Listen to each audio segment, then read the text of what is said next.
ಎಲ್ರಿಗೂ ನಮಸ್ಕಾರ. ಆತ್ಮೀಯ ವಿದ್ಯಾರ್ಥಿಗಳೇ, ಮಹಾಜನಪದಗಳು ಅಂತಕ್ಕಂಥ ಒಂದು ಅಧ್ಯಾಯವನ್ನ ಮುಕ್ತಾಯಗೊಳಿಸಿದ ನಂತರ ಸದ್ಯ ನಾವು ಚರ್ಚೆ ಮಾಡ್ತಕ್ಕಂಥ ಒಂದು ಪ್ರಮುಖ ವಿಷಯ ಅಂತಂದ್ರೆ ಮಗಧ್ ಸಾಮ್ರಾಜ್ಯ ಅಂತಕ್ಕಂಥ ಒಂದು ವಿಷಯ. ಹೀಗಾಗಿ ಈ ಒಂದು ಮಗಧ್ ಸಾಮ್ರಾಜ್ಯ ಅಂತ ತೆಗೆದುಕೊಂಡಾಗ ಇದು ಭಾರತದಲ್ಲಿ ಸ್ಥಾಪನೆಗೊಂಡಿರ್ತಕ್ಕಂಥ ಒಂದು ಮೊಟ್ಟ ಮೊದಲ ಐತಿಹಾಸಿಕ ಸಾಮ್ರಾಜ್ಯ ಅಂತ ಹೇಳ್ಬೋದು. ಯಾವ್ದ್ರಿ? ಮಗಧ್ ಸಾಮ್ರಾಜ್ಯ. ಇದು ಭಾರತದಲ್ಲಿ ಸ್ಥಾಪನೆಗೊಂಡಿರ್ತಕ್ಕಂಥ ಮೊಟ್ಟ ಮೊದಲ ಐತಿಹಾಸಿಕ ಸಾಮ್ರಾಜ್ಯ. ಇನ್ನು ಈ ಒಂದು ಐತಿಹಾಸಿಕ ಸಾಮ್ರಾಜ್ಯವನ್ನ ಸ್ಥಾಪನೆ ಮಾಡ್ತಕ್ಕಂಥ ವ್ಯಕ್ತಿಗಳು ಯಾರಪ್ಪ ಅಂದ್ರ ಮಹಾಭಾರತದಲ್ಲಿ ಕಂಡು ಬರ್ತಕ್ಕಂಥ ವಸುವಿನ ಮಕ್ಕಳು. ಹೀಗಾಗಿ ಮಹಾಭಾರತದಲ್ಲಿ ವಸು ಅಂತಕ್ಕಂಥ ವ್ಯಕ್ತಿ ಕಂಡು ಬರ್ತಿರ್ತಾರೆ. ಹೀಗಾಗಿ ಆ ಒಂದು ವಸುವಿಗೆ 5 ಜನ ವ್ಯಕ್ತಿಗಳು, 5 ಜನ ಮಕ್ಕಳು ಇರ್ತಾರೆ. ಎಷ್ಟು ಜನ ರೀ? 5 ಜನ ಮಕ್ಕಳು. ಉದಾಹರಣೆಗೆ ಜರಾಸಂಧ, ಬೃಹದ್ರಥ,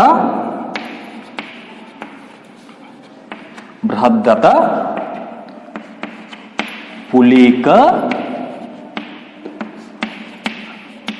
ಬಲಿಕ ಮತ್ತು ರಿಪುಜನ್ಯ. ಹೀಗೆ ಮಹಾಭಾರತದಲ್ಲಿ ಕಂಡು ಬರ್ತಕ್ಕಂಥ ವಸು ಅಂತಕ್ಕಂಥ ವ್ಯಕ್ತಿಗೆ 5 ಜನ ಮಕ್ಕಳು ಇರ್ತಾರೆ. ಹೀಗಾಗಿ ಆ 5 ಯಾರ್ಯಾರಪ್ಪ ಅಂತಂದ್ರೆ ಜರಾಸಂಧ, ಬೃಹದ್ರಥ, ಪುಲೀಕ, ಬಲಿಕ, ರಿಪುಜನ. ಈ 5 ಮಕ್ಕಳ ಪೈಕಿ ಜರಾಸಂಧ ಮತ್ತು ಬೃಹದ್ರಥ ಈ ಇಬ್ಬರು ವ್ಯಕ್ತಿಗಳು ಕೂಡಿಕೊಂಡು ಏನ್ ಮಾಡ್ತಾರಪ್ಪ ಅಂದ್ರ ಈ ಒಂದು ಮಗಧ್ ಸಾಮ್ರಾಜ್ಯವನ್ನು ಸ್ಥಾಪನೆ ಮಾಡ್ತಾರೆ. ಯಾವ ಸಾಮ್ರಾಜ್ಯವನ್ರಿ?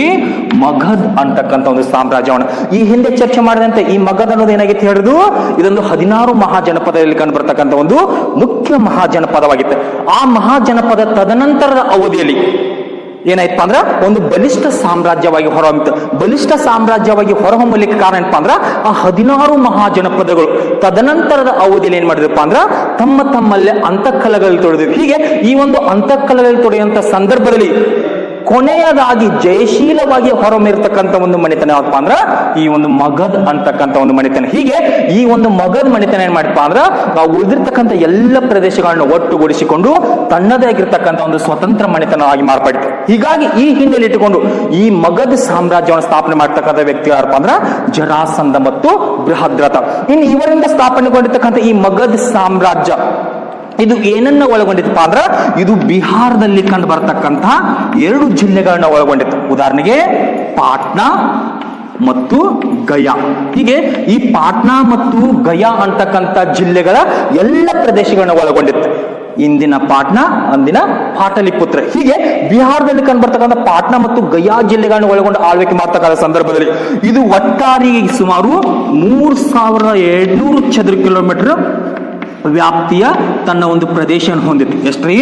3200 ಚದರ ಕಿಲೋಮೀಟರ್ ವ್ಯಾಪ್ತಿಯ ತನ್ನ ಒಂದು ಪ್ರದೇಶವನ್ನು ಒಳಗೊಂಡಿತ್ತು. ಅಷ್ಟೇ ಅಲ್ಲದೆ ಇದೇ ಮಗಧ್ ಸಾಮ್ರಾಜ್ಯದ ಆಶ್ರಯದಲ್ಲಿ ಸುಮಾರು 80,000 ಗ್ರಾಮಗಳು ಕಂಡು ಬರ್ತದೆ. ಎಷ್ಟ್ರಿ? 80,000 ಗ್ರಾಮಗಳು. ಹೀಗೆ ಇಷ್ಟೆಲ್ಲಾ ಒಳಗೊಂಡಿರ್ತಕ್ಕಂಥ ಈ ಒಂದು ಮಗಧ್ ಸಾಮ್ರಾಜ್ಯವನ್ನು ನೋಡ್ತಕ್ಕಂಥ ಸಂದರ್ಭದಲ್ಲಿ ಈ ಒಂದು ಮಗಧ್ ಸಾಮ್ರಾಜ್ಯದಲ್ಲಿ 5 ಸಂತತಿಗಳು ರೂಪುಗೊಳ್ತಾವ. ಎಷ್ಟು ಸಂತತಿಗಳು ರೂಪುಗೊಳ್ತಾವ್ರಿ?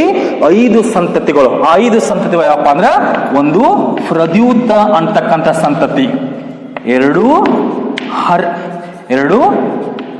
ಹರ್ರೆಂಕ ಅಂತಕ್ಕಂಥ ಸಂತತಿ, 3 ಶಿಶುನಾಗ ಅಂತಕ್ಕಂಥ ಸಂತತಿ, 4 ನಂದ ಅಂತಕ್ಕಂಥ ಸಂತತಿ, 5 ಮೌರ್ಯ ಅಂತಕ್ಕಂಥ ಸಂತತಿ. ಹೀಗೆ ಈ 5 ಸಂತತಿಗಳು ಆಶ್ರಯನ ಪಡೆಕೊಂಡಿದ್ದು ಅಥವಾ ಈ 5 ಸಂತತಿಗಳು ರೂಪುಗೊಂಡಿದ್ದು ಯಾವ ಸಾಮ್ರಾಜ್ಯದಲ್ಲಿಪ್ಪ ಅಂದ್ರ ಮಗಧ್ ಅಂತಕ್ಕಂಥ ಒಂದು ಸಾಮ್ರಾಜ್ಯದಲ್ಲಿ. ಹೀಗಾಗಿ ಒಟ್ಟಾರೆಯಾಗಿ ಈ ಒಂದು ಹಿನ್ನೆಲೆ ಇಟ್ಟುಕೊಂಡು ಈ ಮಗಧ್ ಸಾಮ್ರಾಜ್ಯವನ್ನು ನೋಡ್ತಕ್ಕಂಥ ಸಂದರ್ಭದಲ್ಲಿ ಈ ಮಗಧ್ ಸಾಮ್ರಾಜ್ಯಕ್ಕೆ ತನ್ನದಾಗಿರ್ತಕ್ಕಂಥ ಒಂದು ವಿಶೇಷತೆಗಳು ಕಂಡು ಬರ್ತಾವ. ಉದಾಹರಣೆಗೆ ಇದೇ ಮಗಧ್ ಸಾಮ್ರಾಜ್ಯದ ಕಾಲಾವಧಿಯಲ್ಲಿ ಪ್ರಸಿದ್ಧ ವಿದ್ವಾಂಸರ ಆಶ್ರಯ ಪಡೆದುಕೊಂಡಿದ್ರು. ಉದಾಹರಣೆಗೆ ಕೌಟಿಲ್ಯ ಆಗಿರ್ಬೋದು, ಪಾಣಿನಿ ಆಗಿರ್ಬೋದು, ಪತಂಜಲಿ ಆಗಿರ್ಬೋದು. ಹೀಗೆ ಈ 3 ವಿದ್ವಾಂಸರು ಆಶ್ರಯ ಪಡೆದುಕೊಂಡಿದ್ದ ಕಾಲಾವಧಿ ಯಾವತ್ತಪ್ಪ ಅಂದ್ರ ಈ ಮಗಧ್ ಸಾಮ್ರಾಜ್ಯದ ಕಾಲಾವಧಿಯಲ್ಲಿ. ಅಷ್ಟೇ ಅಲ್ಲದೆ ಇವರ ಕಾಲಾವಧಿಯಲ್ಲಿ ಶಿಕ್ಷಣ ಕ್ಷೇತ್ರದಲ್ಲಿ ಹಲವಾರು ರೀತಿಯಾಗಿರ್ತಕ್ಕಂಥ ಒಂದು ಮಾರ್ಪಾಡುಗಳು ಕಂಡು ಬರ್ತಾವ. ಉದಾಹರಣೆಗೆ ವಿಕ್ರಮಶೀಲ, ನಳಂದ,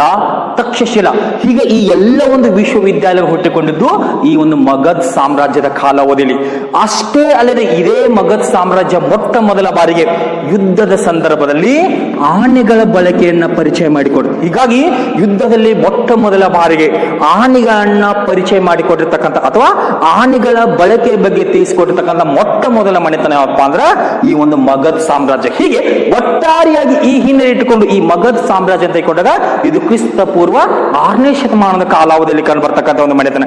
ಇನ್ನು ಈ ಮನೆತನ ಸ್ಥಾಪನೆ ಆಗ್ತಕ್ಕಂಥ ಒಂದು ಮುಖ್ಯ ಉದ್ದೇಶ ಏನಪ್ಪಾ ಅಂತಂದ್ರ ವೈದಿಕ ಧರ್ಮದಿಂದ ತಿರಸ್ಕೃತಗೊಂಡಿರ್ತಕ್ಕಂಥ ಒಂದು ಎಲ್ಲ ವ್ಯಕ್ತಿಗಳನ್ನ ರಕ್ಷಿಸುವ ಸಲುವಾಗಿ. ಹೀಗಾಗಿ ಈ ಒಂದು ಮಗಧ ಸಾಮ್ರಾಜ್ಯವನ್ನು ಸ್ಥಾಪನೆ ಮಾಡತಕ್ಕಂಥ ವ್ಯಕ್ತಿಗಳು ಏನಾಗಿದ್ರಪ್ಪ ಅಂದ್ರೆ ಜಾತಿಯ ವ್ಯಕ್ತಿಗಳಾಗಿದ್ರು. ಹೀಗೆ ಈ ಹಿನ್ನೆಲೆ ಇಟ್ಟುಕೊಂಡು ಈ ಮಗಧ ಸಾಮ್ರಾಜ್ಯ ಅಂತ ತೆಗೆದುಕೊಂಡಾಗ ಈ ಒಂದು ಮಗಧ ಸಾಮ್ರಾಜ್ಯ ಏನ್ ಮಾಡಪ್ಪ ಅಂದ್ರೆ ಜೈನ ಮತ್ತು ಬೌದ್ಧ ಧರ್ಮಗಳಿಗೆ ಅತ್ಯಂತ ಒಂದು ಹೆಚ್ಚಿನ ಪ್ರೋತ್ಸಾಹ ಕೊಡ್ತು. ಉದಾಹರಣೆಗೆ ಬೌದ್ಧ ಧರ್ಮದಲ್ಲಿ ಕಂಡು ಬರ್ತಕ್ಕಂಥ ಗೌತಮ ಬುದ್ಧನ ಸಮಕಾಲೀನ ವ್ಯಕ್ತಿಗಳು ನಮಗೆ ಈ ಒಂದು ಮಗಧ ಸಾಮ್ರಾಜ್ಯದಲ್ಲಿ ಕಂಡು ಬರ್ತಾರೆ. ಹೀಗೆ ಒಟ್ಟಾರೆಯಾಗಿ ಈ ಒಂದು ಎಲ್ಲ ಹಿನ್ನೆಲೆ ಇಟ್ಟುಕೊಂಡು ಸದ್ಯ ನಾವು ಚರ್ಚೆ ಮಾಡ್ತಕ್ಕಂಥ ಒಂದು ಮನೆತನ ಅಂದ್ರೆ ಮಗಧ್ ಅಂತಕ್ಕಂಥ ಒಂದು ಸಾಮ್ರಾಜ್ಯ. ಇನ್ನು ಈ ಮಗಧ್ ಸಾಮ್ರಾಜ್ಯವನ್ನು ಸ್ಥಾಪನೆ ಮಾಡತಕ್ಕಂಥ ಜರಾಸಂಧ ಮತ್ತು ಬೃಹದತ್ತರ ಸಂಕ್ಷಿಪ್ತ ಒಂದು ಹಿನ್ನೆಲೆಗೆ ಬಂದಾಗ ಈ ಜರಾಸಂಧ ಅಂತಕ್ಕಂಥ ವ್ಯಕ್ತಿಯನ್ನ ತದನಂತರದಲ್ಲಿ ಶ್ರೀಕೃಷ್ಣನ ಒಂದು ಸಲಹೆ ಮೇರೆಗೆ ಭೀಮ ಮತ್ತು ಅರ್ಜುನ ಅಂತಕ್ಕಂಥ ಸಹೋದರ ಏನ್ ಮಾಡ್ತಾರಪ್ಪ ಅಂದ್ರ ಇವನನ್ನ ವಧೆ ಮಾಡ್ತಾರ ಅಥವಾ ಕೊಂದು ಹಾಕ್ತಾರ. ಹೀಗೆ ಜರಾಸಂಧ ಅಂತಕ್ಕಂಥ ವ್ಯಕ್ತಿ ಭೀಮಾರ್ಜುನರಿಂದ ಕೊಲ್ಲಲ್ಪಡ್ತಾನು. ತದನಂತರದ ಅವಧಿಯಲ್ಲಿ ಈ ಒಂದು ಮಗಧ ಸಾಮ್ರಾಜ್ಯದಲ್ಲಿ ಈ ಒಂದು 5 ಮನೆತನಗಳು ಆಳ್ವಿಕೆ ಮಾಡ್ತು. ಅದರಲ್ಲಿ ಈ ಪ್ರದ್ಯುತ ಮನೆತನ ಬಗ್ಗೆ ಏನೋ ಒಂದು ವಿವರಗಳು ಕಂಡು ಬರ್ತವೆ. ನಮಗೆ ನೇರವಾಗಿ ಹರ್ಯಂಕ ಮನೆತನದ ಒಂದು ವಿಷಯಗಳು ಕಂಡು ಬರ್ತವೆ. ಹೀಗಾಗಿ ಸದ್ಯದ ಅವಧಿಯಲ್ಲಿ ನಾವೇನ್ ಮಾಡೋಣಪ್ಪ ಅಂತಂದ್ರೆ ಹರ್ಯಂಕ ಮನೆತನದ ಬಗ್ಗೆ ತಿಳಿದುಕೊಳ್ಳೋಣ. ಇನ್ನು ಈ ಹರ್ಯಂಕ ಮನೆತನ ತೆಗೆದುಕೊಂಡಾಗ ಇದು ಮಗಧ ಸಾಮ್ರಾಜ್ಯದಲ್ಲಿ ಕಂಡು ಬರ್ತಕ್ಕಂಥ ಮೊದಲ ಒಂದು ಬಲಿಷ್ಠ ಮನೆತನ ಯಾವ್ದ್ರಿ? ಹರ್ಯಂಕ ಅಂತಕ್ಕಂಥ ಒಂದು ಸಂತತಿ.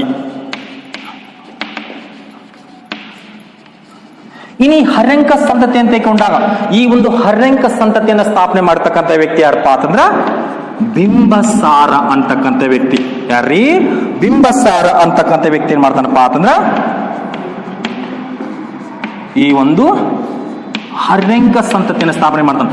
ಇನ್ನು ಹರ್ಯಂಕ ಸಂತತಿಯನ್ನು ಸ್ಥಾಪನೆ ಮಾಡತಕ್ಕಂಥ ಬಿಂಬಸಾರನ ಒಂದು ಸಂಕ್ಷಿಪ್ತ ಪರಿಚಯದ ಹಿನ್ನೆಲೆ ನೋಡೋಕ್ಕಿಂತ ಮುಂಚೆ ಬಿಂಬಸಾರನ ಬಗ್ಗೆ ಕೆಲವೊಂದಿಷ್ಟು ಕನ್ಫ್ಯೂಸ್ ಕಂಡು ಬರ್ತಾವ. ಒಂದ್ ಕಡೆ ಮತ್ತೊಬ್ಬ ವ್ಯಕ್ತಿ ಕಂಡು ಬರ್ತಾನೆ, ರೇ ಬಿಂದುಸಾರ.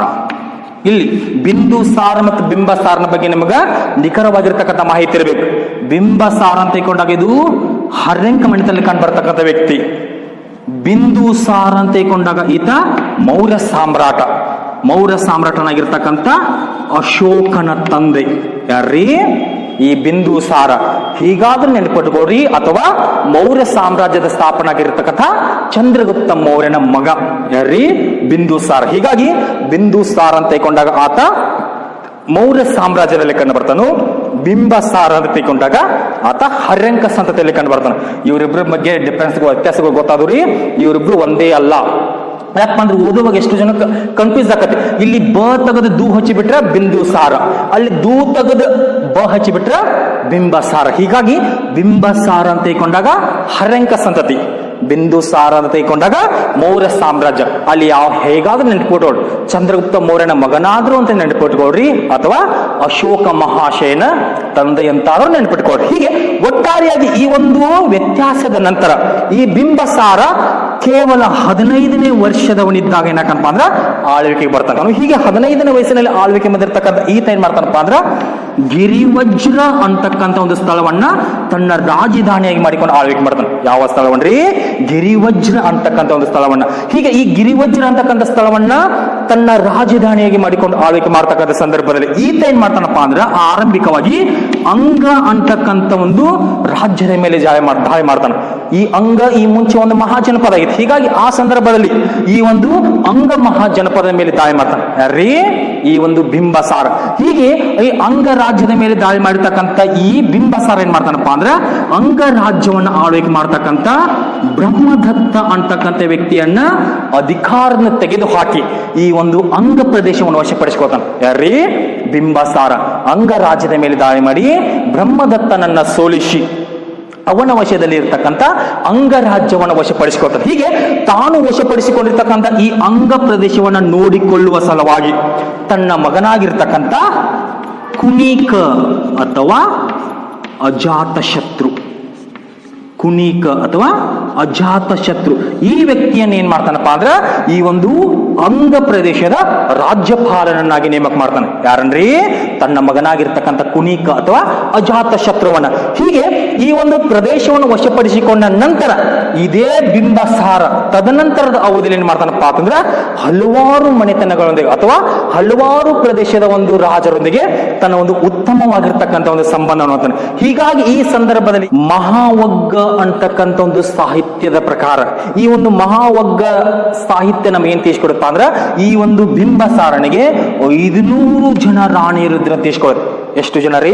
500 ಜನ ರಾಣಿಯರು. ಹೀಗಾಗಿ ಈ ಹಿನ್ನೆಲೆ ಇಟ್ಟುಕೊಂಡು ಈ ಬಿಂಬಸಾರನ ಒಂದು ಮತ್ತೆ ಅವನ ಒಂದು ಜೀವನದ ಹಿನ್ನೆಲೆ ಬಂದಾಗ ಅವನಿಗೆ ಈ 500 ಜನ ರಾಣಿಯರ ಪೈಕಿ ಮುಖ್ಯವಾಗಿ 4 ಜನ ರಾಣಿಯರಿದ್ರು. ಆ 4 ಜನ ರಾಣಿ ಯಾರಪ್ಪ ಅಂದ್ರ ಒಂದು ಕೋಸಲದ ಪ್ರಸೇನಜೀತನ ತಂಗಿಯಾಗಿರ್ತಕ್ಕಂಥ ಕೋಸಲಾದೇವಿ. ಯಾರ್ರೀ? ಕೋಸಲಾದೇವಿ. ಇವಳು ಮೊದಲ ರಾಣಿ. ಇನ್ನು ಈ ಕೋಸಲಾದೇವಿಯನ್ನ ಮದುವೆಯಾದಂತ ಸಂದರ್ಭದಲ್ಲಿ ಈತ ಏನ್ ಮಾಡ್ತಾನಪ್ಪ ಅಂತಂದ್ರ ಈ ಕೋಸಲ ರಾಜನಿಂದ ಕಾಶಿ ಅಂತಕ್ಕಂಥ ಸ್ಥಳವನ್ನ ಬಳುವಳಿಯಾಗಿ ಪಡೆದುಕೊಳ್ತಾನೆ. ಯಾವ ಸ್ಥಳವನ್ರಿ? ಈ ಕಾಶಿ ಪ್ರದೇಶವನ್ನ ಬಳುವಳಿಯಾಗಿ ಪಡೆದುಕೊಂಡು. ಯಾವ ಸಂದರ್ಭದಲ್ಲಿ? ಕೋಸಲಾದೇವಿಯನ್ನ ವಿವಾಹವಾದಂತ ಸಂದರ್ಭದಲ್ಲಿ. ಈ ಕೋಸಲಾದೇವಿ ಯಾರಪ್ಪ ಅಂದ್ರ ಈ ಕೋಸಲ ರಾಜ್ಯವನ್ನ ಆಳ್ವಿಕೆ ಮಾಡ್ತಕ್ಕಂಥ ಪ್ರಸೇನಜೀತ ಅಂತಕ್ಕಂಥ ರಾಜನ ತಂಗಿ. ಇನ್ನು ಎರಡನೇದಾಗಿ ಕಂಡು ಬರ್ತಕ್ಕಂಥವಳು ಯಾರಪ್ಪ ಅಂದ್ರ ಲಿಚ್ಚಾವಿ ಮನೆತನದವಳು. ಯಾವ ಮನೆತನ ರೀ? ಈ ಲಿಚ್ಚಾವಿ ಮನೆತನದ ರಾಜಕುಮಾರಿಯನ್ನ ಈ ಬಿಂಬಸಾರ ಮದುವೆ ಯಾಕಂದ್ರೆ. ಹೀಗಾಗಿ ಆ ಲಿಚ್ಚಾವಿ ಮನೆತನದಲ್ಲಿ ಕಂಡು ಬರ್ತಕ್ಕಂಥ ಚಲ್ಲನ ದೇವಿ. ಯಾರ್ರೀ? ಲಿಚ್ಚಾವಿ ಮನೆತನದಲ್ಲಿ ಕಂಡು ಬರ್ತಕ್ಕಂಥ ಈ ಚಲ್ಲನ ದೇವಿ ಇವಳು ಈ ಬಿಂಬಸಾರನ ಎರಡನೇ ರಾಣಿ.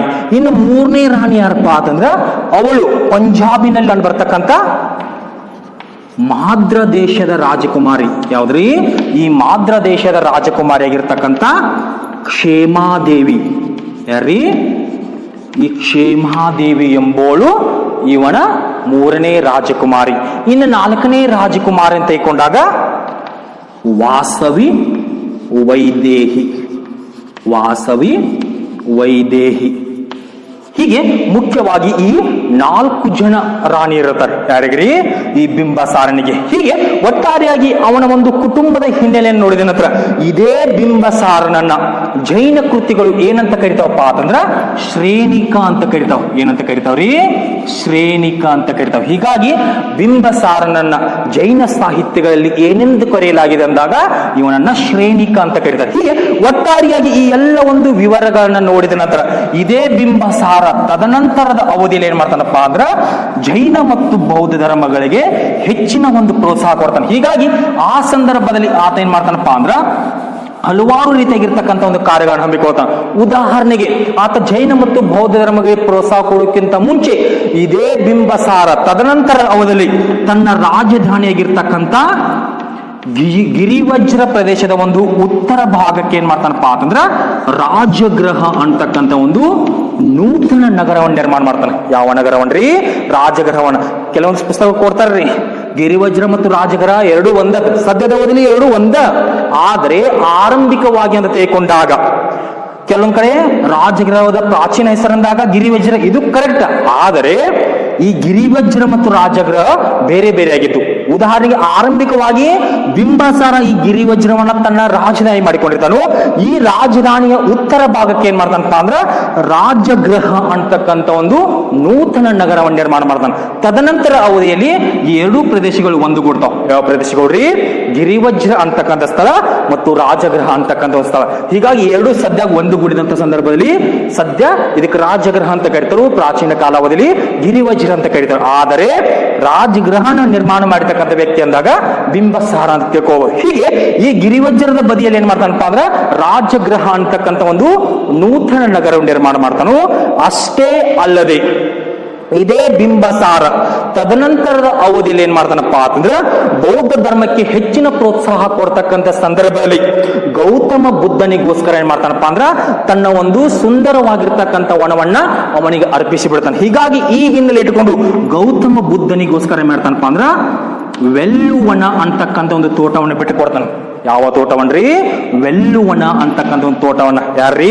ಇದೇ ಬಿಂಬಸಾರ. ಹೀಗೆ ಈ ವೆಲ್ಲುವನ ತೋಟವನ್ನ ಗೌತಮ ಬುದ್ಧನಿಗೆ ಬಿಟ್ಟು ಕೊಡುವುದು ಅಷ್ಟೇ ಅಲ್ಲದೆ ಆತನಿಗೋಸ್ಕರ ಹಾಗೂ ಆತನ ಒಂದು ಆರೋಗ್ಯದ ಕಾಳಜಿಯನ್ನು ನೋಡಿಕೊಳ್ಳುವ ಸಲುವಾಗಿ ತನ್ನ ಹತ್ತಿರ ಕೆಲಸ ಮಾಡ್ತಕ್ಕಂಥ ಒಬ್ಬ ವೈದ್ಯ, ಜೀವಕ ಅಂತಕ್ಕಂಥ ಒಬ್ಬ ವೈದ್ಯನ ಏನ್ ಮಾಡ್ತಾನಪ್ಪ ಅಂದ್ರೆ ಬುದ್ಧನ ಆರೋಗ್ಯವನ್ನ ಮೇಲ್ವಿಚಾರಣೆ ಮಾಡಿಕೊಡುವ ಸಲುವಾಗಿ ಆ ಒಂದು ಜೀವಕ ಅಂತಕ್ಕಂಥ ಒಂದು ವೈದ್ಯನನ್ನ ಈ ಒಂದು ಗೌತಮ ಬುದ್ಧನ ಬಳಿ ಕಳಿಸ್ತಾನೆ. ಹೀಗಾಗಿ ಈ ಹಿನ್ನೆಲೆ ಇಟ್ಟುಕೊಂಡು ಗೌತಮ ಬುದ್ಧನ ಖಾಸಗಿ ವೈದ್ಯ ಯಾರಂದಾಗ ಜೀವಕ. ಈ ಜೀವಕನನ್ನ ಯಾರು ಕಳಿಸಿಕೊಟ್ರಂದಾಗ ಈ ಒಂದು ಬಿಂಬಸಾರ ಅಂತ ನಾವು ಹೇಳ್ಬೇಕು. ಹೀಗಾಗಿ ಒಟ್ಟಾರೆಯಾಗಿ ಈ ಹಿನ್ನೆಲೆ ಇಟ್ಕೊಂಡು ಈ ಬಿಂಬಸಾರ ಅಂತಕ್ಕಂಥ ವ್ಯಕ್ತಿ ಅರ್ಯಂಕ ಸಂತತಿಯಲ್ಲಿ ಒಬ್ಬ ಪ್ರಸಿದ್ಧ ವ್ಯಕ್ತಿಯಾಗಿ ಕಂಡು ಬರ್ತಾನೆ. ಅಷ್ಟೇ ಅಲ್ಲದೆ ಜೈನ ಮತ್ತು ಬೌದ್ಧ ಧರ್ಮಗಳಿಗೆ ಹೆಚ್ಚಿನ ಒಂದು ಪ್ರೋತ್ಸಾಹ ಕೊಡ್ತಾನೆ. ಹೀಗೆ ಈ ಎಲ್ಲ ಒಂದು ವಿವರಣೆಯನ್ನು ನೋಡಿದ ನಂತರ ಇದೇ ಬಿಂಬಸಾರನ ಒಂದು ಮರಣದ ಹಿನ್ನೆಲೆಗೆ ಬಂದಾಗ ಎರಡು ರೀತಿಯಾಗಿರ್ತಕ್ಕಂಥ ಒಂದು ಹೇಳಿಕೆ ಹೇಳ್ಕೊಂಡು ಬರ್ತಾವ. ಉದಾಹರಣೆಗೆ ಬಿಂಬಸಾರ ತನ್ನ ಮಗನಾಗಿರ್ತಕ್ಕಂಥ ಅಜಾತ ಶತ್ರುವಿನಿಂದ ಕೊಲ್ಲಲ್ಪಟ್ಟ ಅಂತ ಹೇಳ್ತಾರೆ.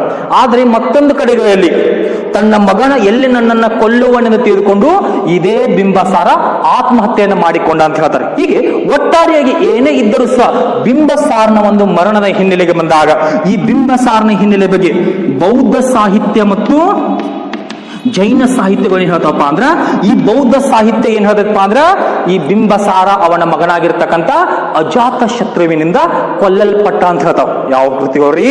ಈ ಒಂದು ಬೌದ್ಧ ಸಾಹಿತ್ಯ. ಇನ್ನು ಜೈನ ಸಾಹಿತ್ಯ ಅಂತ ತಿಳ್ಕೊಂಡಾಗ ಈ ಜೈನ ಸಾಹಿತ್ಯದಲ್ಲಿ ಇವನ ಮರಣದ ಬಗ್ಗೆ ಏನ್ ತಿಳಿಸ್ಕೊಡ್ತಾರಪ್ಪ ಅಂದ್ರ ಈ ಬಿಂಬಸಾರ ಆತನ ಮಗನಾಗಿರ್ತಕ್ಕಂಥ ಅಜಾತ ಶತ್ರು ಎಲ್ಲಿ ತನ್ನನ್ನ ಕೊಲ್ಲುವೆನೆಂದು ತಿಳ್ಕೊಂಡು ಆತನೇ ಸ್ವತಃ ಆತ್ಮಹತ್ಯೆ ಮಾಡಿಕೊಂಡ ಅಂತ ಹೇಳ್ತಾರೆ. ಹೀಗೆ ಒಟ್ಟಾರೆಯಾಗಿ ಈ ಎರಡು ರೀತಿಯಾಗಿರ್ತಕ್ಕಂಥ ಒಂದು ವಿಷಯಗಳು ನಮಗೆ ಎಲ್ಲಿ ಕಂಡು ಬರ್ತಾವಪ್ಪ ಅಂದ್ರ ಜೈನ ಮತ್ತು ಬೌದ್ಧ ಸಾಹಿತ್ಯದಲ್ಲಿ. ಹೀಗೆ ಈ ಒಂದು ಹಿನ್ನೆಲೆ ಇಟ್ಟುಕೊಂಡು ಇದೇ ಹರ್ಯಂಕ ಸಂತತಿಯನ್ನ ಮುಂದುವರಿಸಿದ ನಂತರ ಈ ಒಂದು ಹರ್ಯಂಕ ಸಂತತಿಯಲ್ಲಿ ಬಿಂಬಸಾರನ ನಂತರ ಕಂಡು ಬರ್ತಕ್ಕಂಥ ಮತ್ತೊಬ್ಬ ಪ್ರಸಿದ್ಧ ವ್ಯಕ್ತಿ ಯಾರಪ್ಪ ಅಂದ್ರ ಆತನ ಮಗನಾಗಿರ್ತಕ್ಕಂಥ ಅಜಾತ ಶತ್ರು ಅಂತಕ್ಕಂಥ ವ್ಯಕ್ತಿ. ಯಾರೀ?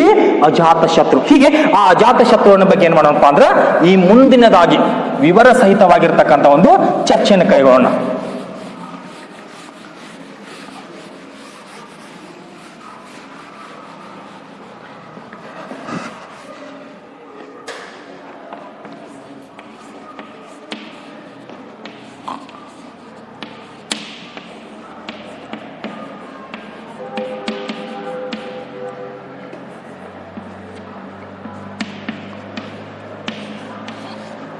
ಅಜಾತ ಶತ್ರು ಈತ ಹರ್ಯಂಕ ಸಂತತಿಯಲ್ಲಿ ಕಂಡು ಬರ್ತಕ್ಕಂಥ ಮತ್ತೊಬ್ಬ ಪ್ರಸಿದ್ಧ ವ್ಯಕ್ತಿ. ಯಾರ ನಂತರ ರೀ? ಬಿಂಬಸಾರ ನಂತರ. ಈತನ ಒಂದು ಆಳ್ವಿಕೆ ಅವಧಿ ಕ್ರಿಸ್ತ ಪೂರ್ವ 493 ಹಿಡ್ಕೊಂಡು ಕ್ರಿಸ್ತ ಪೂರ್ವ 461. ಹೀಗೆ ಸುಮಾರು 31 ವರ್ಷಗಳ ಕಾಲ ಆಳ್ವಿಕೆ ಮಾಡ್ತಾನೆ. ಯಾರೀ? ಈ ಅಜಾತ ಶತ್ರು. ಇನ್ನು ಈ ಅಜಾತ ಶತ್ರುವಿನ ಆರಂಭಿಕ ಹೆಸರಂದಾಗ ಕುಣಿಕ. ಅಜಾತ ಶತ್ರುವಿನ ಆರಂಭಿಕ ಹೆಸರು ಅಂದಾಗ ಕುಣಿಕ. ಇನ್ನು ಈ ಅಜಾತ ಶತ್ರು ಆಳ್ವಿಕೆ ಹೇಗೆ ಬಂದಪ್ಪ ಅಂದ್ರೆ ಈತ ತನ್ನ ತಂದೆಯನ್ನ ಕೊಂದು ಹಾಕಿ ಆಳ್ವಿಕೆ ಬಂದ. ಹೀಗಾಗಿ ಈ ಹಿನ್ನೆಲೆ ಇಟ್ಕೊಂಡು ಈ ಅಜಾತ ಶತ್ರುವನ್ನ ಏನಂತ ಕರೀತಾರಪ್ಪ ಅಂದ್ರ ಪಿತೃಘಾತುಕ, ಪಿತೃಘಾತುಕ ಅಥವಾ ಪಿತೃ ಸಂಹಾರಕ ಅಂತ ಕರೀತಾರೆ. ಯಾರನ್ರಿ? ಈ ಒಂದು ಅಜಾತ ಶತ್ರುವನ್ನ ಏನಂತ ಕರೀತಾರ್ರಿ? ಪಿತೃಘಾತಕ ಅಥವಾ ಪಿತೃ ಸಂಹಾರಕ, ತನ್ನ ತಂದೆಯನ್ನ ಕೊಂದು ಹಾಕಿದ ವ್ಯಕ್ತಿ ಅಂತ ಕರೀತಾರೆ. ಯಾರನ್ರಿ? ಇನ್ನು ಈ ಅಜಾತ ಶತ್ರು. ಇನ್ನು ಈ ಅಜಾತ ಶತ್ರುವಿನ ಒಂದು ಜೀವನದ ಹಿನ್ನೆಲೆಗಿರ್ಬಹುದು ಹಾಗೂ ಆತನ ಒಂದು ಆಡಳಿತದ ಹಿನ್ನೆಲೆಗೆ ಬಂದಾಗ ಈತ ಆರಂಭಿಕವಾಗಿ ರಾಜನಾವುಕ್ಕಿಂತ ಮುಂಚೆ ಈತ ಅಂಗ ಪ್ರದೇಶದ ಒಂದು ರಾಜ್ಯಪಾಲನಾಗಿ ನೇಮಕೊಂಡಿರ್ತಾನೆ. ಯಾರೀ? ತನ್ನ ಒಂದು ತಂದೆಯ ಕಾಲಾವಧಿಯಲ್ಲಿ. ಯಾರು? ಅಜಾತ ಶತ್ರು ಅಂತಕ್ಕಂಥ ವ್ಯಕ್ತಿ. ಹೀಗೆ ತನ್ನ ತಂದೆಯ ಕಾಲಾವಧಿಯಲ್ಲಿ ಅಂಗ ರಾಜ್ಯದ ಒಂದು ರಾಜ್ಯಪಾಲನ ನೇಮಕೊಂಡಿರ್ತಕ್ಕಂಥ ವ್ಯಕ್ತಿ. ಇದೇ ತದನಂತರದಲ್ಲಿ ಈ ಅಜಾತ ಶತ್ರು ಏನ್ ಮಾಡ್ತಾನಪ್ಪ ಅಂದ್ರ ತನ್ನ ತಂದೆಯನ್ನ ಕೊಂದು ಹಾಕಿ ಸಿಂಹಾಸನಕ್ಕೆ ಬರ್ತಾನೆ. ಹೀಗೆ ತನ್ನ ತಂದೆಯನ್ನು ಕೊಂದು ಹಾಕಿ ಸಿಂಹಾಸನಕ್ಕೆ ಬಂದಿರತಕ್ಕಂಥ ಸಂದರ್ಭದಲ್ಲಿ ಆ ಸಮಯಕ್ಕೆ ಏನ್ ಮಾಡ್ತಾನಪ್ಪ ಅಂದ್ರ ಕೆಲವೊಂದಿಷ್ಟು ಯುದ್ಧಗಳನ್ನ ಕೈಗೊಳ್ತಾನೆ. ಉದಾಹರಣೆಗೆ ಆರಂಭಿಕವಾಗಿ ಏನ್ ಮಾಡ್ತಾನಪ್ಪ ಅಂದ್ರ ಕೋಸಲ ಮನೆತನದೊಂದಿಗೆ ತನ್ನ ಒಂದು ಯುದ್ಧವನ್ನ ಕೈಗೊಳ್ತಾನೆ. ಕೋಸಲ ಮನೆತನದೊಂದಿಗೆ ತನ್ನ ಒಂದು ಯುದ್ಧವನ್ನು ಯಾಕೆ ಕೈಗೊಳ್ತಾನಪ್ಪ ಅಂದ್ರ ಈ ಒಂದು ಕೋಸಲ ಮನೆತನದಲ್ಲಿ ಕಂಡು ಬರ್ತಕ್ಕಂತಹ ಪ್ರಸೇನಜೀತ, ಆ ಪ್ರಸೇನಜೀತನ ತಂಗಿನ ಯಾರಾಗಿರ್ತಾರಪ್ಪ ಅಂತಂದ್ರ ಬಿಂಬಸಾರನ ಹೆಂಡತಿಯಾಗಿರ್ತಾರೆ. ಹೀಗಾಗಿ ಈ ಹಿನ್ನೆಲೆ ಇಟ್ಟುಕೊಂಡು ಯಾವಾಗ ತನ್ನ ತಂಗಿಯ ಗಂಡನನ್ನ ಈ ಅಜಾತ ಶತ್ರು ಕೊಂದು ಹಾಕ್ತಾನೋ ಈ ವಿಷಯ ತಿಳಿದಿರ್ತಕ್ಕಂಥ ಪ್ರಸೇನಜೀತ ಏನ್ ಮಾಡ್ತಾನಪ್ಪ ಅಂದ್ರ ಈ ಹಿಂದೆ ಬಿಂಬಸಾರನಿಗೆ ಬಳುವಳಿಯಾಗಿ ಕೊಟ್ಟಿರ್ತಕ್ಕಂಥ ಕಾಶಿ ಪ್ರದೇಶವನ್ನು ವಶಪಡಿಸಿಕೊಂಡಿರ್ತಾನೆ. ಹೀಗಾಗಿ ತನ್ನಿಂದ ಕೈಬಿಟ್ಟು ಹೋಗಿರ್ತಕ್ಕಂಥ ಕಾಶಿ ಪ್ರದೇಶವನ್ನ ಪುನಃ ಪಡೆದುಕೊಳ್ಳುವ ಸಲುವಾಗಿ ಈ ಅಜಾತ ಶತ್ರು ಏನ್ ಮಾಡ್ತಾನಪ್ಪ ಅಂದ್ರ ಕೋಸಲ ರಾಜ್ಯದೊಂದಿಗೆ ಯುದ್ಧವನ್ನು ಕೈಗೊಳ್ತಾನೆ. ಹೀಗಾಗಿ ಆ ಸಂದರ್ಭದಲ್ಲಿ ಅಜಾತ ಶತ್ರು ಮತ್ತು ಪ್ರಸೇನಜೀತ ಇವರಿಬ್ಬರ ಮಧ್ಯೆ ಏನಾಗತ್ತಪ್ಪ ಅಂದ್ರ ನಿರಂತರವಾಗಿರ್ತಕ್ಕಂಥ ಒಂದು ಯುದ್ಧಗಳು ಕಂಡು ಬರ್ತಾವ. ಆ ಯುದ್ಧದಲ್ಲಿ ಅಜಾತ ಶತ್ರು ಏನ್ ಮಾಡ್ತಾನಪ್ಪ ಅಂದ್ರ ಪ್ರಸೇನಜೀತನನ್ನ ಸೋಲಿಸ್ತಾನೆ. ಹೀಗಾಗಿ ಆ ಸೋತಿರ್ತಕ್ಕಂಥ ಪ್ರಸೇನಜೀತ ಏನ್ ಮಾಡ್ತಾನಪ್ಪ ಅಂದ್ರ ತನ್ನ ಮಗಳಾಗಿರ್ತಕ್ಕಂಥ ವಜೀರಾ ಎಂಬುವಳನ್ನ ತನ್ನ ಮಗರಾಗಿರ್ತಕ್ಕಂಥ ವಜೀರಾ ಎಂಬುವಳನ್ನ ಅಜಾತ ಶತ್ರುವಿನ ಕೊಟ್ಟು ಮದುವೆ ಮಾಡ್ತಾನೆ. ಯಾರೇ ಪ್ರಸೇನಜೀತ ಅಂತಕ್ಕಂಥ ವ್ಯಕ್ತಿ. ಹೀಗೆ ಈ ಹಿನ್ನೆಲೆ ಇಟ್ಟುಕೊಂಡು ತಾನು ಕಳೆದುಕೊಂಡಿರ್ತಕ್ಕಂಥ ಕಾಶಿ ಪ್ರದೇಶವನ್ನ ಪುನಃ ಪಡೆದುಕೊಳ್ತಾನೆ. ಇದಾದ ಬಳಿಕ ಇದೇ ಅಜಾತ ಶತ್ರು ಏನ್ ಮಾಡ್ತಾನಪ್ಪ ಅಂದ್ರ ಲಿಚ್ಚಾವಿ ಮನೆತನದೊಂದಿಗೆ ಹೋರಾಟ ಕೈಗೊಳ್ತಾನೆ. ಹೀಗಾಗಿ ಈ ಲಿಚ್ಚಾವಿ ಮನೆತನದೊಂದಿಗೆ ಹೋರಾಟ ಕೈಗೊಳ್ತಕ್ಕಂಥ ಉದ್ದೇಶ ಏನಪ್ಪಾ ಅಂದ್ರ ಈ ಲಿಚ್ಚಾವಿ ಮನೆತನ ಇದು ಪ್ರಮುಖವಾಗಿರ್ತಕ್ಕಂಥ ಒಂದು ಗಣಿ ಪ್ರದೇಶಗಳನ್ನು ಒಳಗೊಂಡಿರುತ್ತೆ. ಗಣಿ ಪ್ರದೇಶಗಳು ಅಷ್ಟಲ್ಲದೆ 36 ರಾಜ್ಯಗಳ ಒಂದು ಒಕ್ಕೂಟವನ್ನು ಒಳಗೊಂಡಿರುತ್ತೆ. ಯಾವ್ದ್ರಿ ಈ ಲಿಚ್ಚಾವಿ ಪ್ರದೇಶ. ಹೀಗೆ ಒಟ್ಟಾರೆಯಾಗಿ ವಜ್ರ ವೈಡೂರ್ಯಗಳ ಹಿನ್ನೆಲೆ ಆಗಿರ್ಬೋದು ಹಾಗೂ ಗಣಿ ಪ್ರದೇಶಗಳನ್ನ ವಶಪಡಿಸಿಕೊಳ್ಳುವ ಹಿನ್ನೆಲೆ ಆಗಿರ್ಬೋದು. ಹೀಗೆ ಈ ಎರಡು ಕಾರಣಗಳ ಹಿನ್ನೆಲೆಯಲ್ಲಿ ಅಜಾತ ಶತ್ರು ಏನ್ ಮಾಡ್ತಾನಪ್ಪ ಅಂದ್ರೆ ಲಿಚ್ಚಾವಿಗಳೊಂದಿಗೆ ಯುದ್ಧವನ್ನು ಕೈಗೊಳ್ತಾನೆ. ಹೀಗಾಗಿ ಈ ಲಿಚ್ಚಾವಿಗಳೊಂದಿಗೆ ಯುದ್ಧವನ್ನು ಕೈಗೊಂಡಿರ್ತಕ್ಕಂಥ ಈ ಅಜಾತ ಶತ್ರು ಲಿಚ್ಚಾವಿಗಳನ್ನ ಸೋಲಿಸಿ ಆ ಎಲ್ಲ ಪ್ರದೇಶಗಳನ್ನ ಏನ್ ಮಾಡ್ತಾನಪ್ಪ ಅಂದ್ರ ತನ್ನ ವಶಕ್ಕೆ ತೆಗೆದುಕೊತಾನೆ. ಹೀಗೆ ಇಷ್ಟೆಲ್ಲಾ ಒಂದು ಯುದ್ಧಗಳನ್ನ ಮಾಡಿರ್ತಕ್ಕಂಥ ಇದೇ ಅಜಾತ ಶತ್ರು ತದನಂತರದ ಅವಧಿಯಲ್ಲಿ ಏನ್ ಮಾಡ್ತಾನಪ್ಪ ಅಂತಂದ್ರ ಬೌದ್ಧ ಧರ್ಮಕ್ಕೆ ಹೆಚ್ಚಿನ ಒಂದು ಪ್ರೋತ್ಸಾಹ ಕೊಡ್ತಾನೆ. ಕಾರಣ ಏನಪ್ಪಾ ಅಂದ್ರ ಈ ಅಜಾತ ಶತ್ರು ಬುದ್ಧನ ಒಂದು ಸಮಕಾಲೀನ ವ್ಯಕ್ತಿಯಾಗಿ ಕಂಡು ಬರ್ತಾನೆ. ಹೀಗೆ ಈ ಬುದ್ಧನ ಸಮಕಾಲೀನ ವ್ಯಕ್ತಿಯಾಗಿ ಕಂಡು ಬರ್ತಕ್ಕಂಥ ಈತ ಕುಶಿನಗರದಲ್ಲಿ ನಿರ್ಮಾಣ ಹೊಂದಿರತಕ್ಕಂಥ ಒಂದು ಬುದ್ಧನ ಅವಶೇಷಗಳನ್ನ ತಂದು ಈತ ಏನ್ ಮಾಡ್ತಾನಪ್ಪ ಅಂತಂದ್ರ ರಾಜಗೃಹ ಅಂತಕ್ಕಂಥ ಒಂದು ಸ್ಥಳದಲ್ಲಿ, ಯಾವ ಗ್ರಹ ರೀ ರಾಜಗೃಹ ಅಂತಕ್ಕಂಥ ಒಂದು ಸ್ಥಳದಲ್ಲಿ ಏನ್ ಮಾಡ್ತಾನಪ್ಪ ಅಂದ್ರ ಒಂದು ಬೌದ್ಧ ಸ್ತೂಪವನ್ನು ನಿರ್ಮಾಣ ಮಾಡ್ತಾನೆ. ಯಾವ ಸ್ತೂಪವನ್ನ ರೀ ಬೌದ್ಧ ಸ್ತೂಪವನ್ನ. ಹೀಗಾಗಿ ಕುಶಿನಗರದಲ್ಲಿ ನಿರ್ಮಾಣ ಹೊಂದಿರತಕ್ಕಂಥ ಬುದ್ಧನ ಅವಶೇಷಗಳನ್ನ ತಂದು ರಾಜಗೃಹದಲ್ಲಿ ಸ್ತೂಪವನ್ನು ನಿರ್ಮಾಣ ಮಾಡಿರ್ತಕ್ಕಂಥ ವ್ಯಕ್ತಿ ಯಾರಪ್ಪ ಅಂದ್ರ ಈ ಅಜಾತ ಶತ್ರು ಅಂತಕ್ಕಂಥ ವ್ಯಕ್ತಿ.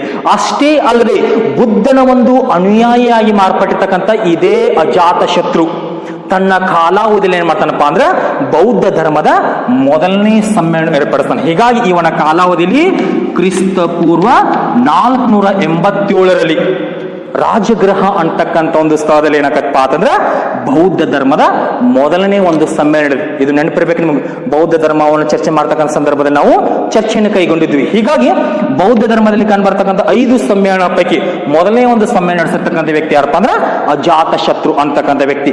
ಅಷ್ಟೇ ಅಲ್ಲದೆ ಇದೇ ಅಜಾತ ಶತ್ರುವಿನ ಮತ್ತೊಂದು ಗಣ್ಯ ಸಾಧನೆ ಯಾವಪ್ಪ ಅಂದ್ರ ಸುಮಾರು 400 ವರ್ಷಗಳ ಕಾಲ ಒಂದು ಬೃಹತ್ ರಾಜಧಾನಿಯಾಗಿ ಮಾರ್ಪಟ್ಟಿರ್ತಕ್ಕಂಥ ಪಾಟಲಿಪುತ್ರ ಅಂತಕ್ಕಂಥ ಒಂದು ಸ್ಥಳ. ಯಾವ್ದ್ರಿ ಈ ಪಾಟಲಿಪುತ್ರ ಅಂತಕ್ಕಂಥ ಸ್ಥಳ. ಈ ಒಂದು ನಗರವನ್ನ ನಿರ್ಮಾಣ ಮಾಡಿರ್ತಕ್ಕಂಥ ಕೀರ್ತಿ ಯಾರದಪ್ಪ ಅಂತಂದ್ರ ಈ ಒಂದು ಅಜಾತ ಶತ್ರುವಿನ ಕೀರ್ತಿ. ಹೀಗಾಗಿ ಈ ಹಿನ್ನೆಲೆ ಇಟ್ಕೊಂಡು ಮಗಧ ಸಾಮ್ರಾಜ್ಯ ಅಂತ ತೆಗೆದುಕೊಂಡಾಗ ಅದರ ಆರಂಭಿಕ ರಾಜಧಾನಿ ಅಂದಾಗ ರಾಜಗೃಹ, ತದನಂತರದ ರಾಜಧಾನಿ ಅಂದಾಗ ಪಾಟಲಿಪುತ್ರ. ಇದೆಲ್ಲರಿಗೂ ಗೊತ್ತಿರ್ಬೇಕು. ಇನ್ನು ಈ ಪಾಟಲಿಪುತ್ರ ನಗರ ನಿರ್ಮಾಣ ಮಾಡಿರ್ತಕ್ಕಂಥ ವ್ಯಕ್ತಿ ಅಜಾತ ಶತ್ರು. ರಾಜಗೃಹ ಅಂತಕ್ಕಂಥ ಒಂದು ನಗರ ನಿರ್ಮಾಣ ಮಾಡಿರ್ತಕ್ಕಂಥ ವ್ಯಕ್ತಿ ಆತನ ತಂದೆ ಬಿಂಬಸಾರ. ಹೀಗೆ ಇಷ್ಟೆಲ್ಲಾ ಒಂದು ವಿವರಣೆಗಳು ನಮಗೆ ಎಲ್ಲಿ ಕಂಡು ಬರ್ತಾವಪ್ಪ ಅಂದ್ರ ಅಜಾತ ಶತ್ರುವಿನ ಬಗ್ಗೆ. ಇನ್ನು ಅಷ್ಟೇ ಅಲ್ಲದೆ ಮುಂದುವರೆದಂತೆ ಇಷ್ಟೆಲ್ಲಾ ಒಂದು ಸಾಧನೆ ಕೈಗೊಂಡಿರ್ತಕ್ಕಂಥ ಈ ಅಜಾತ ಶತ್ರು ಕೊನೆಗೊಂದು ದಿನ ತನ್ನ ಮಗನಿಂದಲೇ ಏನಾಕಣಪ್ಪ ಅಂದ್ರ ಮರಣವನ್ನಪ್ತಾನೆ. ಹೀಗಾಗಿ ಈ ಸಂದರ್ಭದಲ್ಲಿ ಅಜಾತ ಶತ್ರುವಿನ ನಂತರ ಹರ್ಯಂಕ ಸಂತತಿಯಲ್ಲಿ ಆಳ್ವಿಕೆ ಬಂದಿರತಕ್ಕಂಥ ವ್ಯಕ್ತಿ ಯಾರಪ್ಪ ಅಂದ್ರ ಉದಯಿ ಅಂತಕ್ಕಂಥ ವ್ಯಕ್ತಿ. ಯಾರೀ ಉದಯಿ. ಹೀಗೆ ಈ ಉದಯಿ ಏನ್ ಮಾಡ್ತಾನಪ್ಪ ಅಂತ ಇವನ ಕೆಲವೊಂದು ಪುಸ್ತಕದಲ್ಲಿ ಉದಯನ್ ಅಂತ ಕೊಡ್ತಾರೆ, ಆದ್ರೆ ಇವನ ಒಂದು ಮೂಲ ಹೆಸರು ಉದಯಿ. ಹೀಗೆ ಈ ಉದಯಿ ಏನಕ್ಕನಪ್ಪ ಅಂದ್ರೆ ಆಳ್ವಿಕೆ ಬರ್ತಾನೆ. ಹೀಗೆ ಈತ ಆಳ್ವಿಕೆ ಬರ್ತಕ್ಕಂಥ ಸಂದರ್ಭದಲ್ಲಿ ಈತನು ಸಹ ತನ್ನ ತಂದೆಯಾಗಿರ್ತಕ್ಕಂಥ ಅಜಾತ ಶತ್ರುವನ್ನ ಸಂಹಾರ ಮಾಡಿ ಅಥವಾ ಅಜಾತ ಶತ್ರುವನ್ನ ಕೊಲೆ ಮಾಡಿ ಆಳ್ವಿಕೆ ಬರ್ತಾನೆ. ಹೀಗೆ ಈ ಆಳ್ವಿಕೆ ಬಂದಿರತಕ್ಕಂಥ ಉದಯಿ ಏನ್ ಮಾಡ್ತಾನಪ್ಪ ಅಂತಂದ್ರೆ ಪಾಟಲಿಪುತ್ರ ಅಂತಕ್ಕಂಥ ನಗರದ ಬಳಿ ತನ್ನದಾಗಿರ್ತಕ್ಕಂಥ ಒಂದು ಹೊಸ ನಗರ ನಿರ್ಮಾಣ ಮಾಡ್ತಾನೆ. ಹೀಗಾಗಿ ಈತ ಕುಸುಮಪುರ ಅಂತಕ್ಕಂಥ ಒಂದು ನಗರ ನಿರ್ಮಾಣ ಮಾಡ್ತಾನೆ. ಯಾವ್ದ್ರಿ ಕುಸುಮಪುರ ಅಂತಕ್ಕಂಥ ಒಂದು ನಗರ ನಿರ್ಮಾಣ ಮಾಡ್ತಾನೆ. ಯಾರು ಉದಯಿ ಅಂತಕ್ಕಂಥ ವ್ಯಕ್ತಿ. ಹೀಗೆ ಇಷ್ಟೆಲ್ಲಾ ಒಂದು ವಿವರಣೆ ನೋಡಿದ್ರೆ ಕೊನೆಗೆ ಈ ಉದಯಿ ನಂತರ ಅನುರುದ್ಧ ಅಂತಕ್ಕಂಥ ವ್ಯಕ್ತಿ ಅಥವಾ ಅನುರುದ್ಧ ಅಂತಕ್ಕಂಥ ವ್ಯಕ್ತಿ ಆಳ್ವಿಕೆ ಬರ್ತಾನೋ. ಇವನ ನಂತರ ಮುಂಡ ಅಂತಕ್ಕಂಥ ವ್ಯಕ್ತಿ ಆಳ್ವಿಕೆ ಬರ್ತಾನೋ.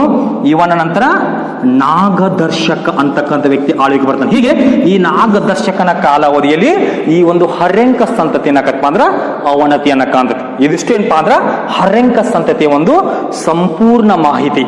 ಹರ್ಯಂಕ ಸಂತತಿ ಕೊಂಡಾಗ ಬಿಂಬಸಾರ ಮತ್ತು ಅಜಾತ ಶತ್ರುಗಳು ಪ್ರಸಿದ್ಧ ವ್ಯಕ್ತಿಗಳು ಅಂತ ಹೇಳ್ಬೋದು. ಇನ್ ಅವರಿಬ್ಬರ ನಂತರ ಕಂಡು ಬರ್ತಕ್ಕಂಥ ವ್ಯಕ್ತಿ ಅಂದಾಗ ಉದಯಿ, ಅನುರುದ್ಧ, ಮುಂಡ, ನಾಗದರ್ಶಕ. ಈ ನಾಗದರ್ಶಕನ ಕಾಲಾವಧಿಯಲ್ಲಿ ಹರ್ಯಂಕ ಸಂತತಿ ಅವನತಿಯನ್ನು ಹೊಂದತೆ ಅಥವಾ ಅಂತ್ಯವನ್ನು ಕಾಣ್ತದೆ ಅಂತ ಹೇಳ್ಬೋದು. ಇನ್ನು ಇದಾದ ಬಳಿಕ ಹರ್ಯಂಕ ಸಂತತಿಯ ನಂತರ ನಾವು ಚರ್ಚೆ ಮಾಡ್ತಕ್ಕಂಥ ಮತ್ತೊಂದು ಮುಖ್ಯ ವಿಷಯ ಯಾವಪ್ಪ ಅಂತಂದ್ರೆ ಹರ್ಯಂಕ ಸಂತತಿಯ ನಂತರ ಕಂಡು ಬರ್ತಕ್ಕಂಥ ಮತ್ತೊಂದು ಪ್ರಮುಖ ಮಣಿತನ ಯಾವಪ್ಪ ಅಂದ್ರ ಶಿಶುನಾಗ ಅಂತಕ್ಕಂಥ ಒಂದು ಮಣಿತನದ ಹಿನ್ನೆಲೆ. ಯಾವ ಮಣಿತನದ್ರಿ? ಶಿಶುನಾಗ ಮಣಿತನದ ಒಂದು ಹಿನ್ನೆಲೆ.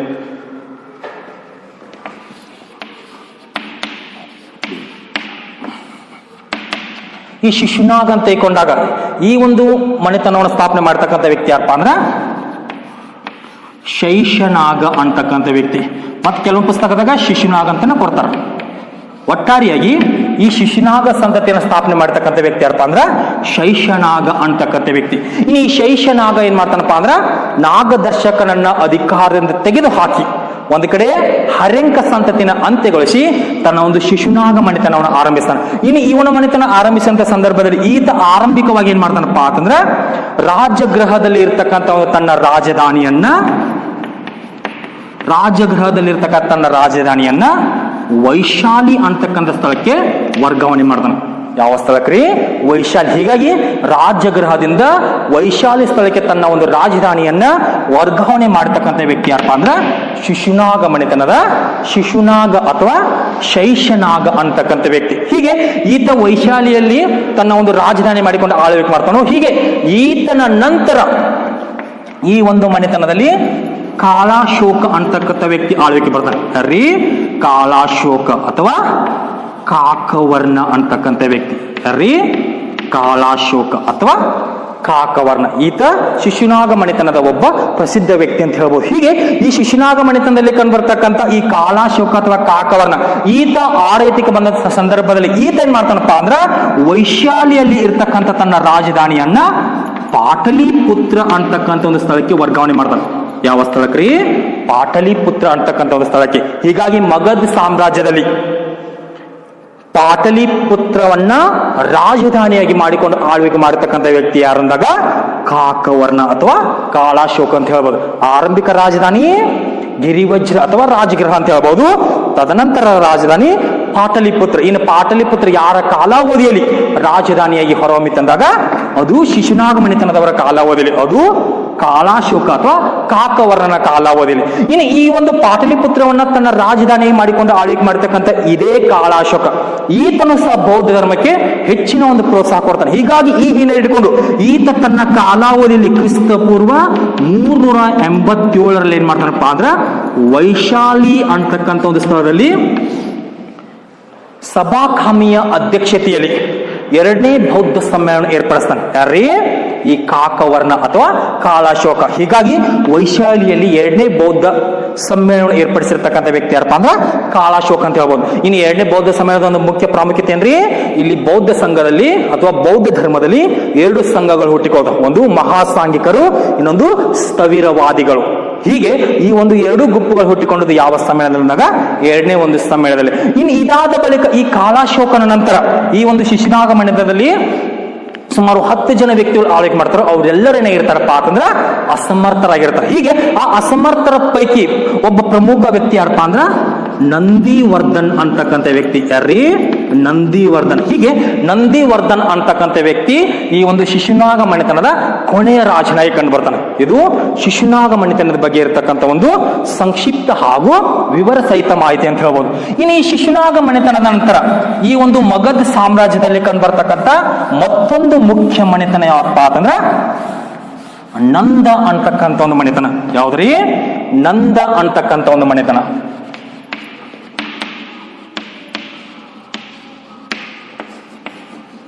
ಇನ್ನು ಈ ನಂದ ಸಂತತಿ ಅಂತ ಕೊಡಾಗ ಈ ಒಂದು ಸಂತತಿಯನ್ನು ಸ್ಥಾಪನೆ ಮಾಡತಕ್ಕಂಥ ವ್ಯಕ್ತಿ ಯಾರಪ್ಪ ಅಂದ್ರ ಮಹಾಪದ್ಮನಂದ ಅಂತಕ್ಕಂಥ ವ್ಯಕ್ತಿ ಅರೇ ಮಹಾಪದ್ಮನಂದ. ಹೀಗಾಗಿ ಮಹಾಪದ್ಮನಂದ ಅಂತಕ್ಕಂಥ ವ್ಯಕ್ತಿ ಈ ಒಂದು ನಂದ ಸಂತತಿಯನ್ನು ಸ್ಥಾಪನೆ ಮಾಡ್ತಾನೆ. ಇನ್ನು ಒಟ್ಟಾರೆಯಾಗಿ ಈ ನಂದ ಸಂತತಿಯ ಆಳ್ವಿಕೆಯನ್ನು ಏನಂತ ಕರೀತಾರಪ್ಪ ಅಂದ್ರ ನವನಂದರ ಆಳ್ವಿಕೆ ಅಂತ ಕರೀತಾರೆ. ಏನಂತ ಕರೀತಾರೆ?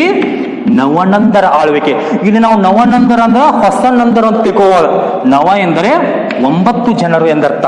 ಹೀಗಾಗಿ ನವನಂದರು ಅಂತ ಯಾವ ಮನೆತನ ಕರೀತಾರಪ್ಪ ಅಂದ್ರ ನಂದ ಸಂತತಿಯ ಆಳ್ವಿಕೆ ಅಂತ ಕರೀತಾರೆ. ಉದಾಹರಣೆಗೆ ಈ ಮಹಾಪದ್ಮನಂದ ಅಂತಕ್ಕಂಥ ವ್ಯಕ್ತಿಗೆ ಒಟ್ಟು 8 ಜನ ಮಕ್ಕಳು ಇರ್ತಾರೆ. ಹೀಗಾಗಿ 8+1 ಹೀಗೆ ಈ 9 ಜನ ವ್ಯಕ್ತಿಗಳು ಯಾವ ಒಂದು ಮನೆತನಕ್ಕೆ ಸಂಬಂಧಪಟ್ಟಿರ್ತಾರಪ್ಪ ಅಂದ್ರ ನಂದ ಅಂತಕ್ಕಂಥ ಮನೆತನಕ್ಕೆ ಸಂಬಂಧಪಟ್ಟಿರ್ತಾರೆ. ಈ ಹಿನ್ನೆಲೆ ಇಟ್ಟುಕೊಂಡು ಇವರನ್ನ ನವನಂದರು ಅಂತ ಕರೀತಾರೆ. ಅಂದ್ರೆ 9 ರಾಜರಿಂದ ಕೂಡಿರ್ತಕ್ಕಂಥ ಒಂದು ಆಳ್ವಿಕೆ ಯಾವ ಮನೆತನದಲ್ರಿ? ನಂದ ಸಂತತಿಯಲ್ಲಿ. ಇನ್ನು ಈ ನಂದ ಸಂತತಿಯ ಬಗ್ಗೆ ಹೆಚ್ಚಿನದಾಗಿ ನೋಡ್ಬೇಕಂದ್ರೆ ಇದೇ ಮಹಾಪದ್ಮನಂದ ಆರಂಭಿಕವಾಗಿ ಈತ ಕ್ಷೌರಿಕ ವೃತ್ತಿಯನ್ನು ಮಾಡ್ತಿರ್ತಾನೆ. ಹೀಗೆ ಒಬ್ಬ ಕ್ಷೌರಿಕ ವೃತ್ತಿಯನ್ನು ಮಾಡ್ತಕ್ಕಂಥ ವ್ಯಕ್ತಿ ಏನ್ ಮಾಡ್ತಾನಪ್ಪ ಅಂದ್ರ ಒಬ್ಬ ಕ್ಷತ್ರಿಯನಂತೆ ಹೋರಾಡಿ ತನ್ನ ಒಂದು ಮನೆತನವನ್ನ ಸ್ಥಾಪನೆ ಮಾಡ್ತಾನೆ. ಹೀಗಾಗಿ ಈ ಹಿನ್ನೆಲೆ ಇಟ್ಟುಕೊಂಡು ಈ ಮಹಾಪದ್ಮನಂದನಿಗೆ 2 ಬಿರುದುಗಳಿಂದ ಅಥವಾ 2 ಹೆಸರಿಂದ ಕರೀತಾರೆ. ಆ 2 ಹೆಸರುಗಳಪ್ಪ ಅಂದ್ರ ಒಂದು ಸರ್ವ ಕ್ಷತ್ರಾಂತಕ, ಇನ್ನೊಂದು ಭಾರ್ಗವ. ಯಾರನ್ನ ಕರೀತಾರ್ರಿ? ಮಹಾಪದ್ಮನಂದನ. ಸರ್ವ ಕ್ಷತ್ರಾಂತಕ ಅಂದ್ರೆ ಏನಪ್ಪಾ ಅಂದ್ರ ಕ್ಷತ್ರಿಯ ನಿರ್ಮೂಲಕ, ಕ್ಷತ್ರಿಯರ ನಿರ್ಮೂಲಕ ಅಥವಾ ಕ್ಷತ್ರಿಯರನ್ನ ಸಂಹರಿಸಿದವ ಎಂದರ್ಥ. ಮೂಲತಃ ಒಬ್ಬ ಕ್ಷೌರಿಕನಾದರೂ ಸಹ ಈತ ಕ್ಷತ್ರಿಯರಂತೆ ಹೋರಾಡಿ ಏನ್ ಮಾಡ್ತಾನಪ್ಪ ಅಂದ್ರ ತನ್ನ ಒಂದು ಸ್ವತಂತ್ರ ಮನೆತನ ಸ್ಥಾಪನೆ ಮಾಡ್ತಾನೆ. ಯಾರ್ರೀ? ಮಹಾಪದ್ಮನಂದ. ಇನ್ನು ಮತ್ತೊಂದು ಹೆಸರಿಂದ ಭಾರ್ಗವ ಅಂತ ಕರೀತಾರೆ. ಭಾರ್ಗವ ಅಂದ್ರೆ 2ನೇ ಪರಶುರಾಮ ಎಂದರ್ಥ ಅಥವಾ ಪರಶುರಾಮನ ಅವತಾರ ಅಂತ ಕರೀತಾರೆ. ಯಾರನ್ರಿ? ಇದೇ ಮಹಾಪದ್ಮನಂದ. ಹೀಗೆ ಈ ರೀತಿಯಾಗಿ ಏನಕ್ಕನಪ್ಪ ಅಂದ್ರ ಪ್ರಖ್ಯಾತಿಯನ್ನು ಗೋತಾನೆ. ಇನ್ನು ಈ ಮಹಾಪದ್ಮನಂದ ಕೆಲವೊಂದಿಷ್ಟು ವರ್ಷಗಳ ಕಾಲ ಆತನು ಇವನ ಆಳ್ವಿಕೆಯ ನಂತರ ಈತನಿಗೆ 8 ಜನ ಮಕ್ಕಳು ಇರ್ತಾರೆ. ಹೀಗೆ ಆ 8 ಜನ ಮಕ್ಕಳು ಏನಾಕರಪ್ಪ ಅಂದ್ರ ತದನಂತರದ ಅವಧಿಯಲ್ಲಿ ಆಳ್ವಿಕೆ ಮಾಡ್ತಾರೆ. ಹೀಗೆ ಒಟ್ಟಾರೆಯಾಗಿ ಈ ಮಹಾಪದ್ಮನಂದ ಮತ್ತು ಆ 8 ಜನ ಮಕ್ಕಳ ಒಂದು ಆಳ್ವಿಕೆಯನ್ನ ನವನಂದರ ಆಳ್ವಿಕೆ ಅಂತ ಕರೀತಾರೆ. ಇನ್ನು ಇಲ್ಲಿ ಕಂಡು ಬರ್ತಕ್ಕಂಥ ಆ 8 ಜನ ಮಕ್ಕಳು ಯಾರ್ಯಾರಪ್ಪ ಅಂದ್ರ ಒಂದು ಉಗ್ರಸೇನ, ಉಗ್ರಸೇನ. 2 ಪಾಂಡುಕ. 3 ಪಾಂಡುಗಾತ. 4 ಭೂತಪಾಲ. 5 ರಾಷ್ಟ್ರಪಾಲ. 6 ಕೈವಾರ್ತ.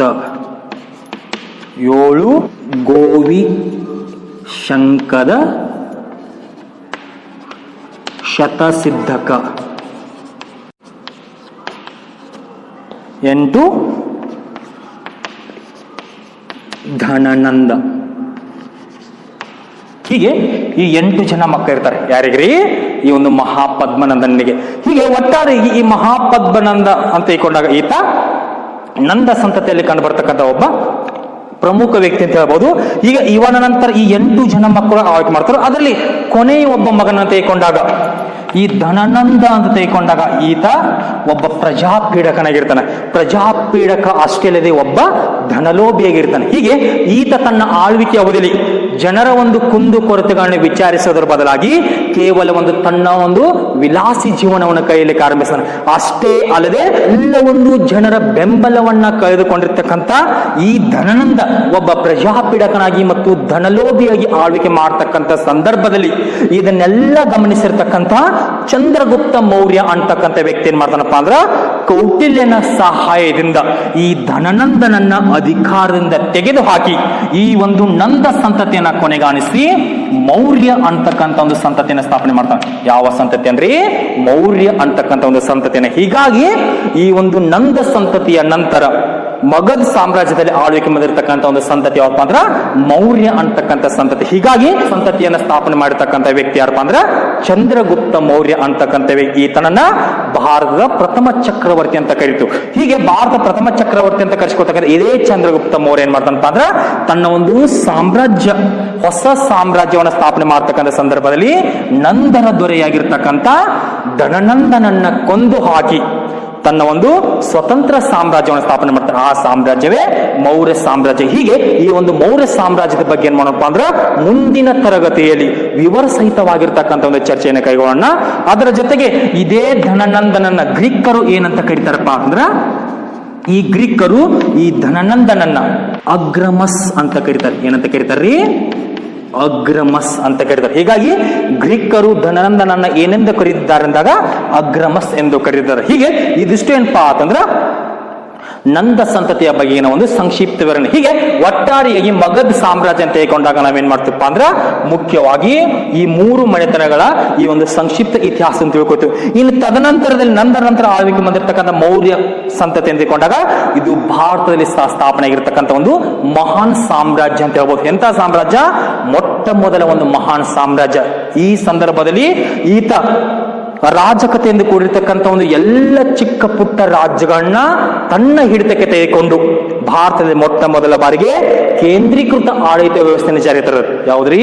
ಈ ಒಂದು ಮೌರ್ಯ ಸಾಮ್ರಾಜ್ಯ. ಹೀಗೆ ಈ ಒಂದು ಮೌರ್ಯ ಸಾಮ್ರಾಜ್ಯದೊಂದಿಗೆ ಭಾರತದಲ್ಲಿ ನಿಜವಾದ ರಾಜಪ್ರಭುತ್ವದ ಆಳ್ವಿಕೆ ಆರಂಭಕ್ಕೆ. ಹೀಗೆ ಅದೆಲ್ಲ ವಿಷಯವನ್ನ ಏನ್ ಮಾಡೋಣಪ್ಪ ಅಂದ್ರ ಮತ್ತೆ ಮುಂದಿನ ತರಗತಿಯಲ್ಲಿ ವಿವರ ಸಹಿತವಾಗಿರ್ತಕ್ಕಂಥ ಒಂದು ಚರ್ಚೆಯನ್ನು ಕೈಗೊಳ್ಳೋಣ ಅಂತ ಹೇಳ್ತಾ ಇಲ್ಲಿಗೆ ನನ್ನ ತರಗತಿಯನ್ನು ಮುಕ್ತಾಯಗೊಳಿಸಿದ್ರಿ. ನಮಸ್ಕಾರ.